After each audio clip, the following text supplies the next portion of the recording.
In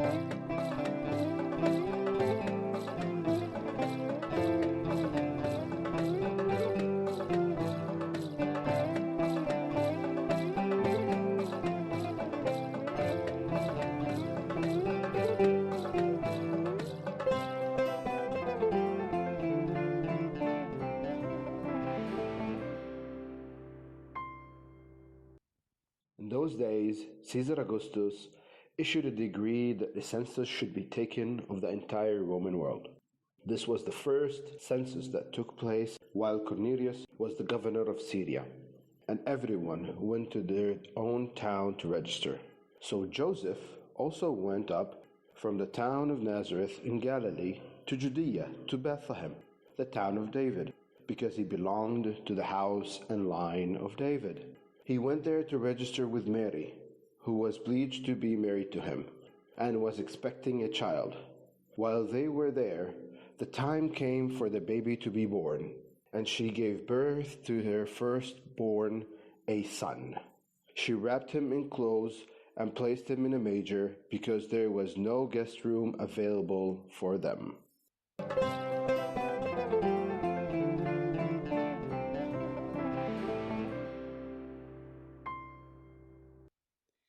Yalla, good morning, Fadi. Good morning, Crystal. You are most welcome to Bethlehem. You are already Bethlehemite. Thank you. Good morning, Georgette. Good morning, Crystal. Welcome, Habibti. Sorry that I'm a little bit late. I came from Jerusalem and I wanted to come on the same road as Joseph and Mary did because I thought that would be nice today, but the checkpoint was closed. Do you have any idea why this checkpoint is closed, this Israeli military checkpoint? They do it all the time. It depends on their mood. The Israeli close it sometimes and open it sometimes. And of course, for Corona time, they do whatever they want. Yeah, I almost felt that if Joseph and Mary wanted to come today to Bethlehem, they would not be able to enter it. Guys, we're here in the beginning of Star Street. It's a beautiful day. And I think today is also the beginning of the Advent. The day of recording this podcast is the start of working towards the Christmas. And we are here in Bethlehem. And I remember when I was coming for the first time to Bethlehem as a Dutch woman, I had this idea in my mind of a small town, very magical from the Bible stories that I knew. And I had no clue that there is an actual Bethlehem today where people live and where people just go about their day. And you are Bethlehemites. And you are Christian Palestinians. What is your denomination? I'm Greek Orthodox. And you, Georgette?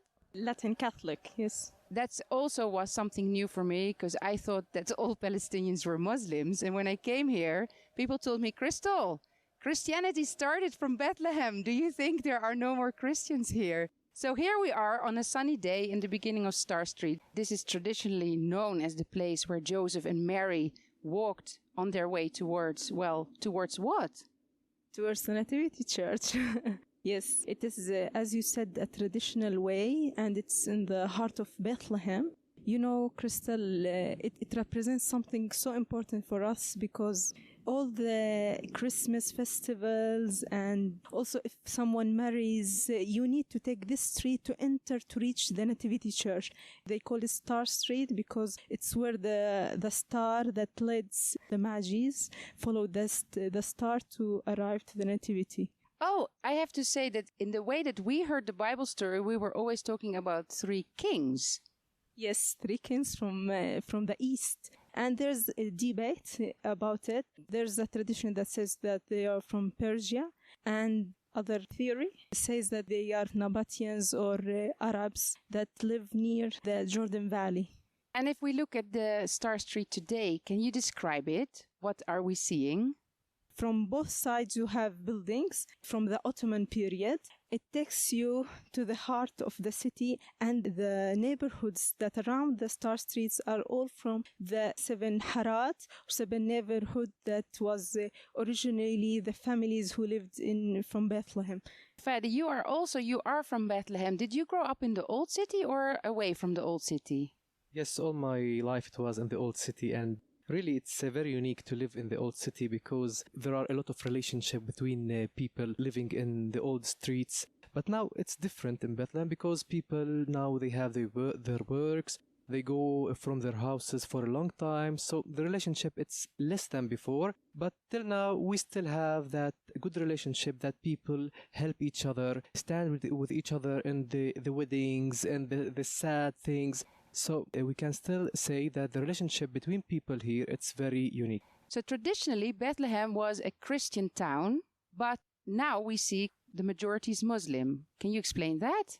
It's still till now for the world, it's the Christian place where Jesus was born, but the inhabitants and the numbers are different now because before the Christianity, as you said, that they were the major of the people here, but now they are less than 40% of the inhabitants in Bethlehem. For example, in Bethlehem we have 30,000 people, maybe just we have 14,000 are Christians. And in Bethlehem, Beit Jala, Beit Sahur, we still have the highest rate of Christians in all of the West Bank.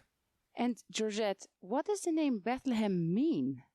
Bethlehem, the house of bread, and also it comes from a Canaanite god, the god Lahmo.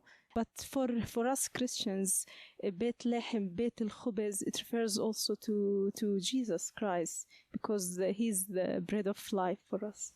Even though I think lahma in Arabic means meat. Yes. And also Bethlehem, it means, Georgette, the house of meat. And as you said, the house of bread. All of things, it's house of something to eat. Yeah. Great point of view, Fadi. Yeah, I remember reading that traditionally the area around Bethlehem, especially Beit Sahur, was known to be the place where the sheep that were sacrificed in the temple, that they came from there. So probably this area was very fertile. It grew a lot of grains for the bread, and then there were the sheep. So yeah, it's all about food. Yeah.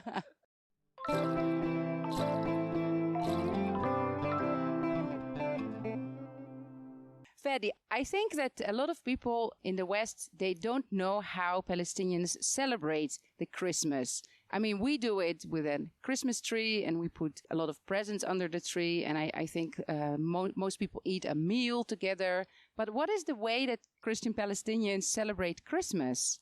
The nice thing in Palestine that we have 3 Christmases. Because of that, we have the longest season ever in the world. So we start our Christmas on the first Advent with the Christmas market in the Manger Square in Bethlehem. After that, there is the Christmas tree lighting, and after that, the reception of the Catholic Patriarch. And on the 6th of January, we have the reception of the Orthodox Patriarchs. And on the 18th of January, we have the reception of the Armenian Patriarch. So it's a very long season. And it's very unique to have like 2 months in Bethlehem, a Christmas, because all Bethlehem, it's about Christmas. In the family, for example, we put the tree. We have, as you said, the meal together. But as festivals and celebrations, we have a lot of things in Bethlehem. I worked with the municipality of Bethlehem for like 6 years. So I organized the Christmas for 6 years. It was a very unique experience because you see people from all over the world coming to Bethlehem. And every year in that place, in the Manger Square, we have like 10,000 people participating. But imagine this year, maybe we will have the Christmas tree lighting. I think on the 5th of December, maybe we will have like 50 people participating. This is because of the coronavirus, because you can't have a lot of people together. How will that affect the celebrations on the 24th of December? Or can you first describe, because what happens here on the 24th of December? Yeah, and on the 24th of December, we have the reception of the Patriarch. And this year, we have a new Patriarch, Father Pier Battista Pizzaballa. He's the Apostolic Administrator. He was the Apostolic Administrator, but this year, he was elected the Patriarch for the Catholic Church. So in the morning, we have the scouts, we have that reception of the Patriarch. And also on the same day, we have Christmas choirs in the Manger Square. But this year, I don't know what will happen. And at night, there is the Christmas Mass inside the Roman Catholic Church, which starts at 12 o'clock at night. Usually, that Mass, it's for the internationals and the Palestinian president participating in that Mass. But this year, also, we don't know what will happen in that Mass. And I think there will be like a few people attending, and we don't know if the president will come, and we don't know how many people will participating in that mass. It's a strange year for all of us, and even it's going to affect for sure our Christmas celebrations. But Georgette, I wanted to ask you, because Fadi said the scouts are coming through the streets, and for him it's normal, so he doesn't describe it. But our listeners may not know, what does that look like? What does he mean when he's talking about scouts passing through the streets? It's wonderful time because really from all over Palestine, they come and all the scouts and we welcome the Patriarch. It's wonderful. I was a part in the scout from St. Joseph Scout.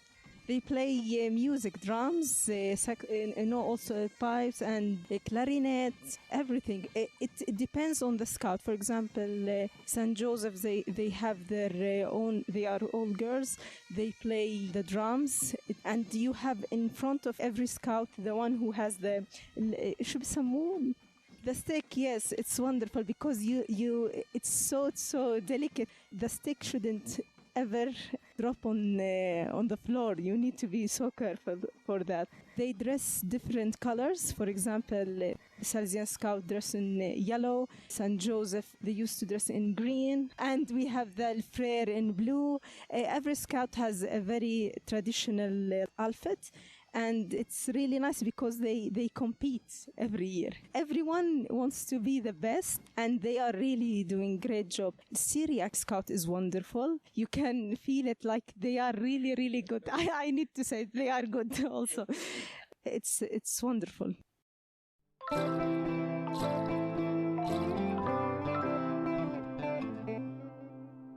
So guys, let's walk a little bit more into the Star Street and see what does it look like today, and who do we encounter, because I'm curious to see who are the Palestinians that live in this part of the town today. We entered here into a beautiful hosh, and the hosh is actually a traditional Palestinian way of living where a family, an extended family, would build small houses around a courtyard. And inside the courtyard, they are sharing the water well, and they used to share sometimes an oven to bake bread. And this kind of a protected area where people could live a private life, but still be together. And on the way here in the Star Street, there are different of these hoshes. What is this place actually? What is here? Hosh Abu Jarur, yes. And also we are near the icon school. It's a tradition to draw the icons from 1,500 years in Bethlehem. It represents very important art. No, it's not just an art because the icon it's like a window through the Bible. You can read the Bible through the icons. I think that a lot of people have a chance and opportunity here to learn how to do this old tradition icon painting. What are other traditional souvenirs that tourists who come to Bethlehem for the Christmas or around the year can buy here? Usually the tourists, they buy the mother of pearl, also the olive wood, and also the embroidery. We have a very nice Palestinian costume, so it's very nice to have a souvenir from Bethlehem, from the birthplace of Jesus.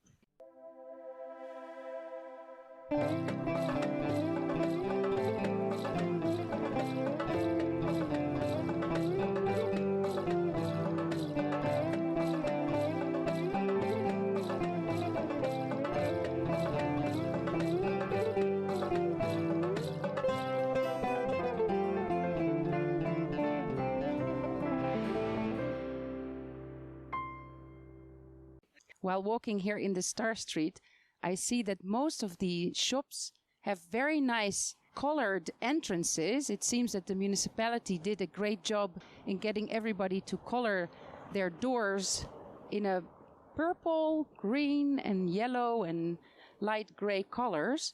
It has to be said that the Star Street underwent several phases of renovation, and that in the year 2000, during the Israeli siege on Bethlehem that lasted for 40 days, a lot of the shops were closed, a lot of the street was damaged, and it has not been that easy to get people back to reopen their shops because there is not a lot of people coming through the Star Street, especially that most of the tourism to Bethlehem is controlled by Israeli tour operators who usually avoid coming through the old city. which is really a shame because it's a beautiful, beautiful street. I can see a lot of the Ottoman buildings here with nice arches above the windows, beautiful ironwork on the balconies. There is a church in front of us. Do you know what is this church? The Greek Melkite Church. What are Melkites? The Melkite, they are Greek Catholics. We don't have many in Bethlehem. They are like mix between the Roman Catholic and the Greek Orthodox. They follow the Pope in Rome, but their traditions, their rituals inside the church are Greek Orthodox. We are passing by a beautiful house which has above the entrance, it has an open space with a vaulted ceiling, and it has very beautiful ironwork, beautifully decorated. And this is the house of a famous Palestinian writer. It's Dar Sim'an first, but also Jabra Ibrahim Jabra lived in that place. Jabra is a Syriac person from Bethlehem, is very famous in the Arab world. He lived in that place, and also he lived in another place very close from that house. And why is he so famous? He did a lot of arts. He was like a poet. He had many books, especially Al-Bi'r Al-Ula, the first will in English. It's very nice. He described all his life in Bethlehem. Really, it's very nice to read by that great person, Jabra Ibrahim Jabra.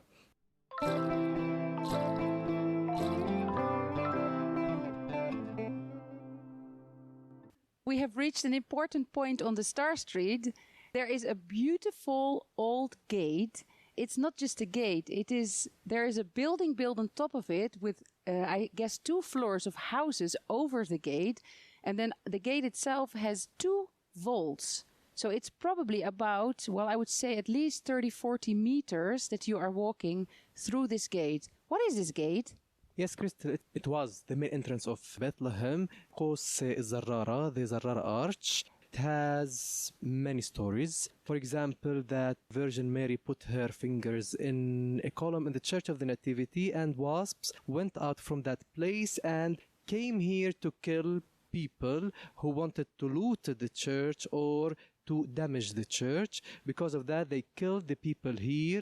So they killed the soldiers here, and after that, they put them in Al-Karkafe street. Al-Karkafe, it means the skulls, the skeletons. So they buried them there. So if we continue under this gate, we are in the oldest part of Bethlehem, and we are getting closer and closer to the place where Jesus was born, according to tradition. Yalla, let's go. Yes.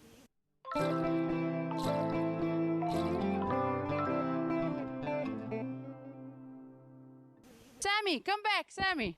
Sammy, if Joseph and Mary were passing by here in Bethlehem today, what would you serve them? I will serve them my heart and my cry. I will be crying while I see them. I hope to see them.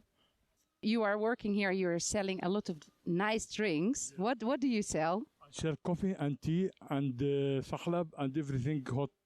I am in Bethlehem. I am very famous. Thanks God for this. You're very famous, so anybody who comes to Bethlehem can come and have a drink with you. Yes, because I am the capital of Bethlehem here.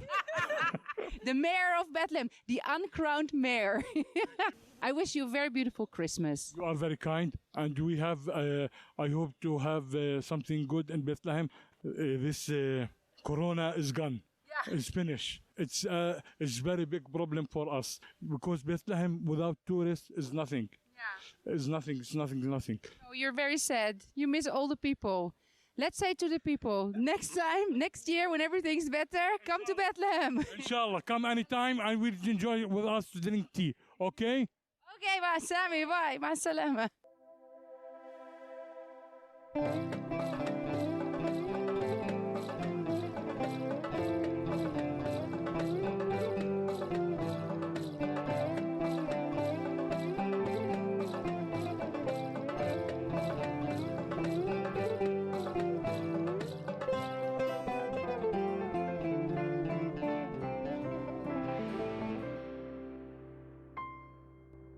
It's been a long time since I saw you, and we are here in front of your own church, right? I think yes. Yes, you're right. Oh, you forgot about it? Yes, because I don't go often. But what church is this? This is called the Syriac Orthodox Church. This church was built before they killed the Syriac in Turkey in 1915. So they built it in 1922, and here they are having a church. Yes. So the Syriac Orthodox people came here after massacres happened by the Turkish armies, and then they came to Palestine and they found here refuge. 100%, you are right. And how do you celebrate Christmas? Or is there a special tradition with Syriac Orthodox? The most specialist thing, they are praying in the Aramaic language. The Aramaic language. Is that the language that Jesus used to speak? Yes, you're right. Yeah. So they still speak the language of 2,000 years ago? They speak a language of more than 2,000 and 3,000 for sure. Wow, that is pretty special. When is your Christmas? On the 25th of December or with the Orthodox in January? I think, yes, it's in January. You're not sure, but you think so. I did not been to church since many years, that's why. Maybe you should try this year. Thank you very much. Have a nice Christmas.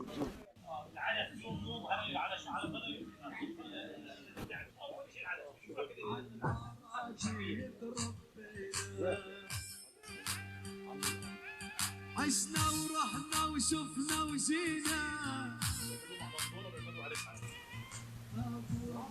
As we are going up past the Syriac church, we went up a little bit through the market of Bethlehem and we reached into the Salesian street. And here we are just visiting somebody very known as a Palestinian cook doing lots of cooking videos for anybody who wants to watch that and learn to cook Palestinian food. And his house is a beautiful hosh where we've just been very friendly invited to come and see the view over Bethlehem. And his name is Fadi Katan. Fadi, we are in the same platform, My Olive Roots platform, and I've seen your videos and we just haven't met yet, so I'm really happy to meet you now. And I wanted to ask you, what does Christmas in general mean for you, especially you being a Bethlehemite and growing up in Bethlehem? And how do you experience Christmas this year? Because it's a bit different year than other years. Well, it's a pleasure to meet you finally face to face. I'm really happy with My Olive Roots. We're going to be doing great stuff together, I think, all of us. There's fantastic people. And I really love it because it's a majority of women. So it's great because Christmas, for me, is about my grandmother. My grandmother, I learned to cook in her kitchen. She used to do the best Christmas cake ever. She's no more with us. So for me, Christmas starts now when I bake her Christmas cake.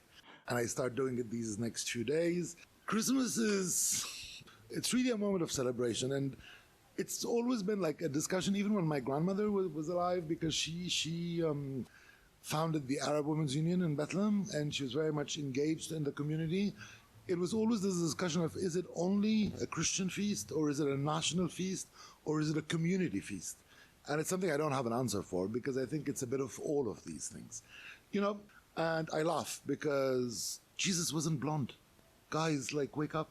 He was as dark as I am, and maybe a bit darker because Mary is supposedly the descendant of the Queen of Sheba, so he may have a bit of African blood. Some priests won't like what I'm saying, but that's what the Bible says. But he wasn't like a blonde, blue-eyed guy who was born in a nice wooden crib. There's a message out of all of this, and it's the message of Bethlehem being really that strong city of brotherhood, of different faiths living together, regardless even of the conflict. The conflict came in and divided us, but before 1948, you had Palestinians that were Muslims, Jews, Christians, Baha'is, Druze, Sufis, and everybody lived more or less well. We were under Ottoman rule for 400 years, and things went bad when the Ottomans needed a bit more money, and they would impose taxes that were religious-based. But in reality, people lived in this territory all together. In a few days' time, we have Burbara. Burbara is the feast of Saint Barbara, who was a pagan who decided to become Christian, and her father decided to get rid of her. So she hid in a field, and the story says the wheats grew very tall to hide her. So we celebrate this by cooking wheat. I mean, people cook it with sugar today, but actually with honey, if you're trying to be a bit smart about it. And then we decorate it with candies. I love these candies. They're like fennel and aniseed candies. and then chickpea candies. For me, that's also Christmas. That's like the start of the season. It's my grandmother's Christmas cake. It's burbara. And then there's a very important date, which is the 1st of December, because it's my birthday.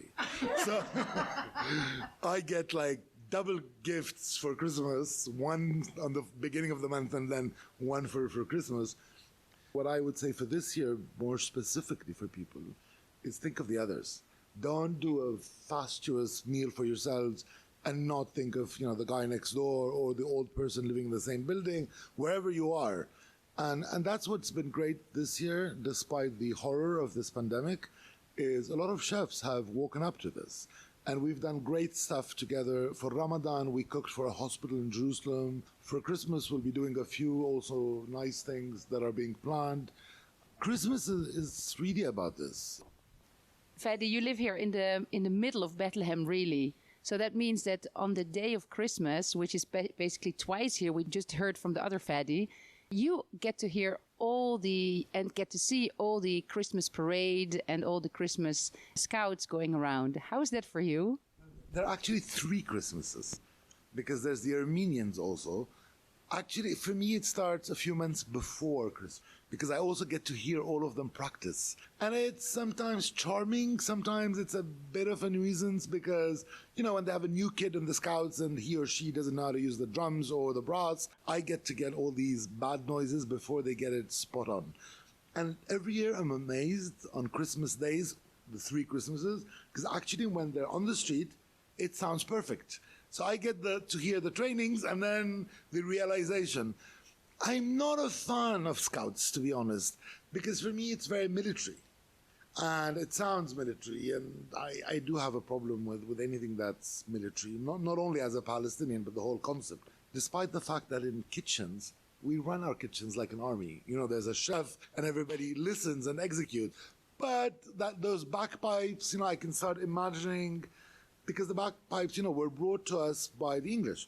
And I can start imagining, the people on the Scottish Highlands, and I think it's a bit funny in Bethlehem, especially when sometimes Christmas Day is warm, and it's like 25 degrees, and you're like, why are we getting this Scottish misty music around?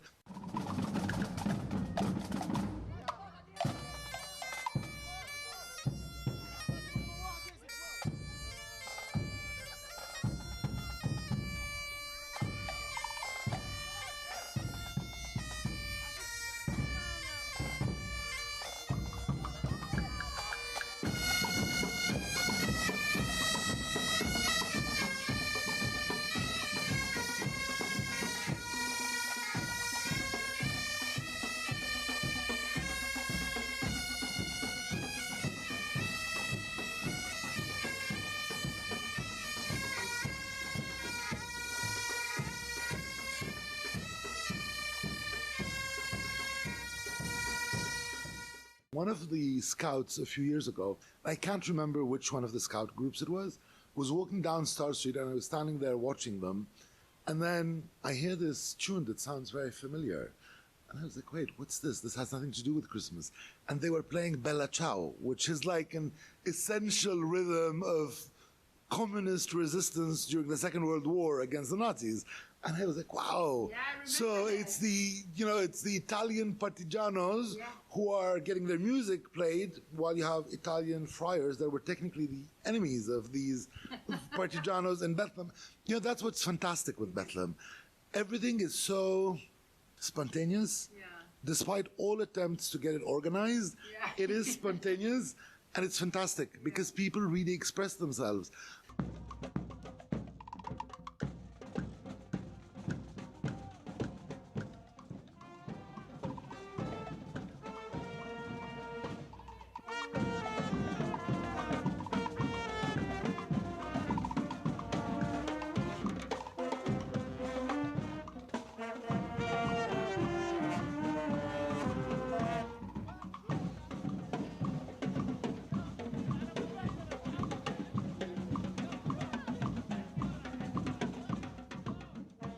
Sadly, this year, I have to say that I hope people will not go out.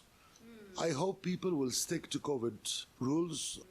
This year, we have to all accept that we won't be spending Christmas together. We won't be celebrating in the streets. But that's okay. I think that's why you're doing your podcast, and that's why we're doing cook-up videos, and that's why we're doing all of this. We still need to be able to share a bit the joy, the light of Bethlehem, the fantastic Christmas spirit, but we have to be aware. We'll have to do it online this year. Everything online.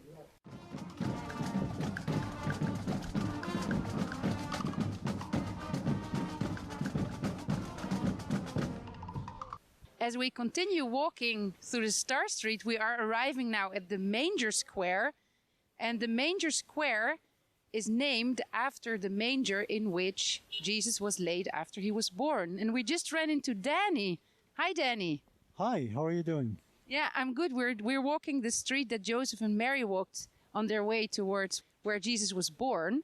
We are here on the Manger Square, and I can see that they are putting up the Christmas tree. It's a big, big Christmas tree. Danny, are you a Christian? Yes, I'm a Christian. And what denomination are you? I would say I'm an evangelical Christian. Evangelical Christian. And what kind of church do you go? I used to go to a Baptist church before, but now I play piano at the Presbyterian church here in Bethlehem. And when is your Christmas? Because I just heard that there are 3 Christmases. Actually, for me, I'm a little bit strange or different. I have the 3 Christmases and the 2 Easters. Actually, we are at the Manger Square, and my house where I grew up is only 30 seconds walking from the Manger Square down that road. Wow, so you born and raised really on the place where Jesus was born 2,000 years ago.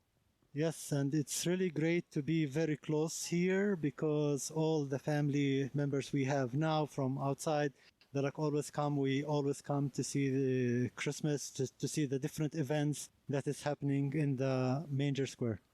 When I look at the Church of the Nativity, then I see opposite from it, on the other side of the Manger Square, I see a mosque. Yes, it's really great to know and to see that Christians and Muslims have been living here for thousands of years, and they learned to live together here in Bethlehem. Georgette, I see on the other side of the Manger Square, I see this beautiful mosque. What do you know about the mosque? Yes, first of all, it's named after Umar bin al-Khattab, the Khalifa Umar bin al-Khattab. When in 634, he came to the Holy Land, and he came to Bethlehem and he prayed in the Nativity Church in the southern Alps, but he made a rule. He allowed people like Muslims to come and pray in the Nativity with one rule, that they can pray like separately, not gathering. So it shows how Omar respected also the holy place, the Nativity Church. He had really nice thoughts, and that gives you an idea that Nativity Church also is respected from all the religion, Muslim, Christians, and everybody. مرحبا, كيف حالك؟ تمام, كيف حالك؟ أنا منيحة, الحمد لله. We are walking the street of Joseph and Mary because soon it's going to be Christmas. We were just talking about the fact that opposite the Nativity Church, there is the Omar Mosque.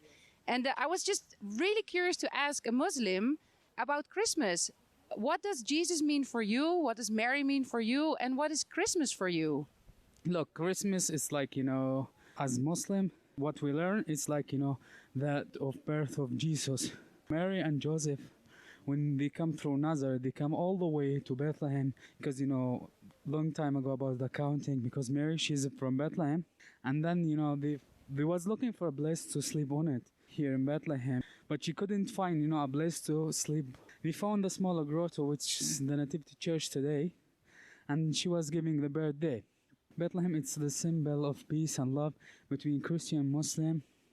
Because, here, if you come at the Christmas Eve in Bethlehem, you will find, the Muslim and the Christian, the celebration the Eve together. Do you know how in the Quran, is it the same story that Jesus was born in the cave from Mary and Joseph, or is the story a bit different in the Quran? It's a bit different because, in Al-Quran, they don't write, where exactly Mary was giving the birth. But it's read also in Quran, Mary, she was giving the birth under the date tree somewhere here in Bethlehem, but no one knows where is it exactly. And it's beautiful because in front of this Oman Mosque, I see 2 palm trees. So you can almost imagine that Mary gave birth either here by the mosque or here where the church was built. Thank you very much, and I wish you a Merry Christmas too. Merry Christmas to you.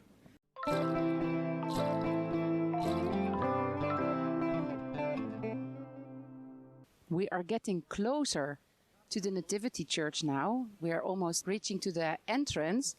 It's a beautiful old building with very, very old walls. And we will have to go through a very narrow, small door entrance. Let's do that, Georgette. And then I'm going to ask you about this door, because when you go into a church important like this, then you wouldn't expect a small door like this. I'm going to bend down. Oh, yeah. And I'm inside the first part of the church. Georgette, why did we go through such a small door? Yes, because in the Ottoman period, they lowered the door. You need to bow. It's called the humble door. And I don't know if you noticed, Crystal, the facet from the outside of the door, it represents 3 periods. From the Justinian era, and then you have the Crusader and the Ottoman. It's wonderful because in one church you can see all the traces of several periods of time. And we are now in the first part of the church. Can you tell us a little bit about this? Yes, we are in the narthex. We call it the narthex, people who wanted to transfer for Christianity, and before being baptized, they have to stay here and they're attending the mass from that area. After they baptize, there are like a baptismal font very close to here, so they baptize, and after that they become Christian and they can attend the mass in the church. Okay, we're going to go through another door. It's a beautifully carved wooden door, very old. I can see some of the khachkar crosses that are typical for the Armenians, and we're going to go through it, and then we are in the middle of the Nativity Church, in the nave of the church, surrounded by beautiful high columns with frescoes painted on it, paintings that were made by the Crusaders when they finally, after a long travel from Europe, arrived to the Holy Land, and then they had themselves or saints painted on the columns. When I look up, I see beautiful mosaics. Wow. Do you know anything about these mosaics, Georgette? They represent the ecumenical councils. In the upper part, you can see also the angels. It's wonderful, decorated with a very mini, small mosaic. It's like crystal clear. Okay, crystal clear. It's a good joke. Yeah, because especially where you see the angels in the top, there is the gold in the background, which really, with the light from the windows, it really shines and gives you the effect as if these angels are walking all towards the most important part of the church. Let's go to the grotto. The church has recently been renovated, and that's why all these beautiful mosaics and also the floor mosaics are really shining and bright and very clear, very clean. We enter now into one of the most holy places, and before entering into the grotto, the place of the Nativity, there is an icon here, an icon of Mother Mary with Jesus on her laps. I have seen this icon somewhere in March, April, being driven around the city. Yeah, they took it from the church, the Greek Orthodox, they took it from the church and they put it on a car, and they had like around in Bethlehem to bless the city when we had the coronavirus. Yes, that's what I remember seeing. And a lot of people actually hang their jewelry on the icon. It's probably like gifts? Gifts, yes, like gifts. I think it's something to honor like La Madonna or Mary. I'm looking at 1, 2, 3, 4, 5, 6, 7, 8, 9, 10, 11, 12, 13, 14 steps down. We're going to go under the ground, basically. And this was part of the natural cave in which Jesus was born. Yes, it's very great to connect the number 14 with the 14 generations from Abraham to David, from David to the captivity, and from that toward when Christ was born. It is all number 14. And that's probably why the star in the middle of the cave also has 14 points, 14-pointed star. I'm going to go down, and I'm actually walking behind two Muslim women from a Muslim family, which is nice because it means that this holy site is visited by people from all different religions.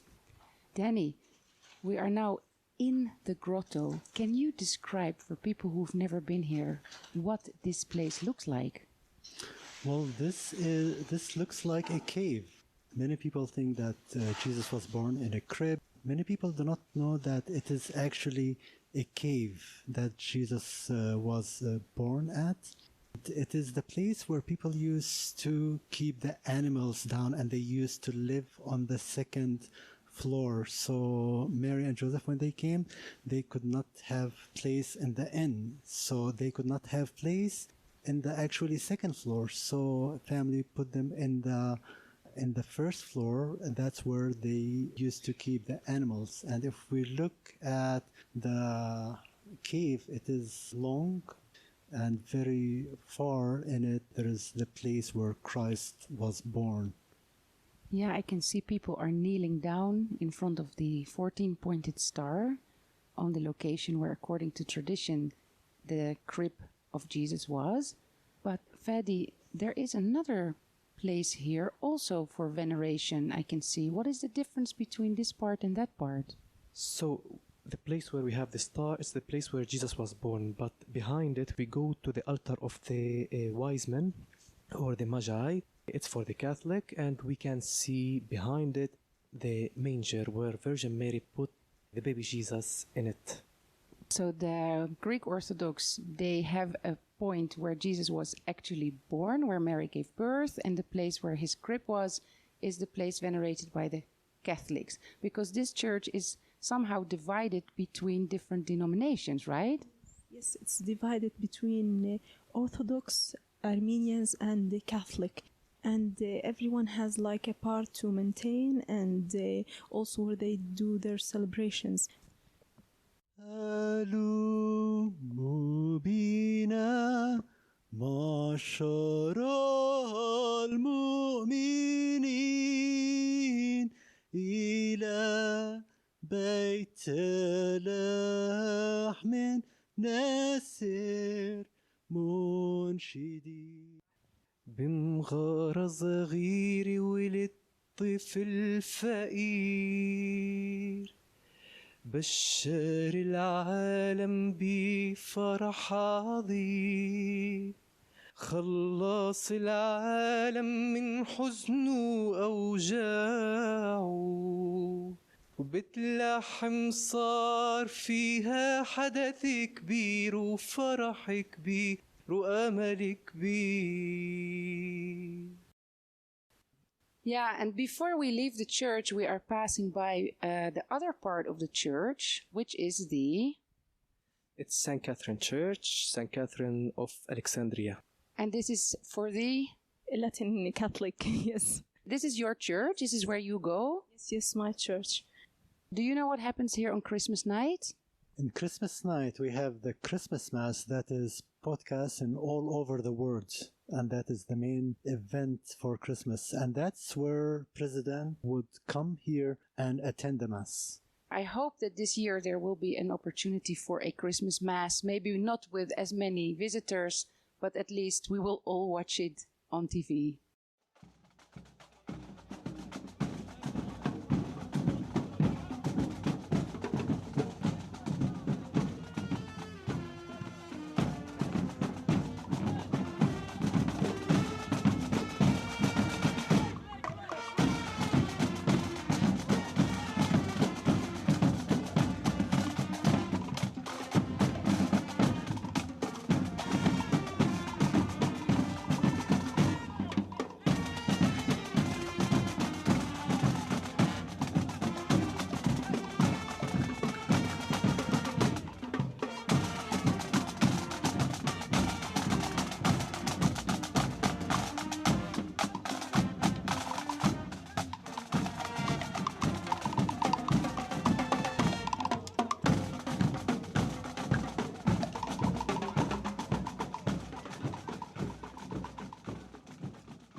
2,000 years later, we still suffer from occupation. It's not the Roman occupation anymore, but today we suffer from the Israeli occupation. And the concept of occupation is not just occupying land. The Israeli occupation is illegally building settlements on Palestinian land. According to international law, it's illegal. They have more than 200 children in Israeli prison, and a lot more Palestinians, fathers and mothers, that are in Israeli jail. And many of them actually are still not even convicted with any crimes, but yet they're still in prison. There is the separation wall that separates us from our land, separates us from our families and friends, and many other injustice and inequality actions that we're suffering from because of the Israeli occupation. And today, with the time of Christmas and celebrations, for us, it's not a matter of putting up just a Christmas tree or giving gifts or having nice, beautiful lights everywhere.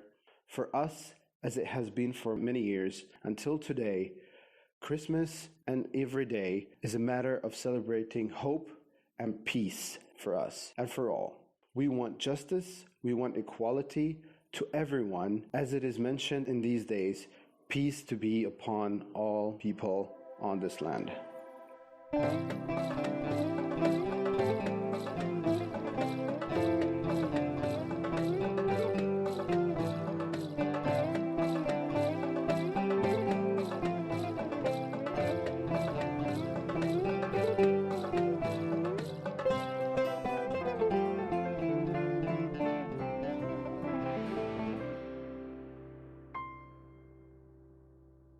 I hope you enjoyed listening to this special Christmas from Bethlehem podcast episode of Stories from Palestine podcast. There are several people that I would like to thank for helping me make this podcast possible. Fadi Rattas, Georgette Lucy, and Sami, the uncrowned mayor of Bethlehem. Afram, Fadi Katan, Danny Akle, Abdallah, Salim Anfous, and Zaid Hilal for the music. And the Orthodox Scout Group of Beit Sahur for the beautiful Scout music. And a special thank you to Haitham Dake, our teacher at the Bethlehem Bible College, for teaching us so much about the history of Palestine. For this special Christmas podcast, we have humbly asked people to see if they can do a donation. The podcast is available for everybody for free, but if you haven't yet done so and you wish to support Stories from Palestine podcast, then please consider a donation. You can find out how to do that, and you can listen to previous episodes on storiesfrompalestine.info. I am taking a break until mid-January, when I will be back with Season 2. That gives you enough time to catch up on all the episodes you have missed out on listening. Keep following Stories from Palestine on Facebook and Instagram. Sign up for the email list. And by mid-January, we will be back. Have a great holidays and Merry Christmas to all.